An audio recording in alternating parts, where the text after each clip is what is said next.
নামের কথা আছে। আমরা যদি আল্লাহর সাথে সাথে রাসূলের নামও যুক্ত করি তাহলে রাসূলকে আল্লাহর পর্যায়ে নিয়ে যাওয়া হয়, যেটার নাম হলো শিরিক। আর আমরা আজকেই আলোচনা করলাম যে মানুষের ঈমানকে সবচেয়ে দ্রুত ধ্বংস করে দেয় যে বিষয়টির নাম হলো শিরক। নবীকে ভালোবাসতে হবে এবং নবী করিম সাল্লাল্লাহু আলাইহি সাল্লামকে প্রাণের চাইতে, জীবনের চাইতে বেশি ভালোবাসতে হবে, কিন্তু তাই বলে তাকে আল্লাহর সমকক্ষ মনে করা যাবে না।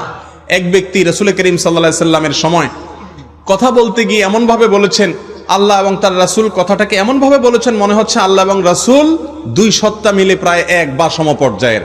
তখন নবীজি বলেছেন, বিসাল খাতিবু আনত, তুমি অত্যন্ত নিকৃষ্ট আলোচক, লেকচারার, ওয়াইজ, কারণ তুমি রাসূলকে আল্লাহর পর্যায়ে নিয়ে গেছো। আমাদের অনেক ভাইরা বলে আল্লাহ রাসূলের নামে, আল্লাহর নামে হয়, রাসূলের নামে হয় না। এভাবে বলতে পারেন আল্লাহর নামে, রাসূলের পদ্ধতিতে, রাসূলের বাতানো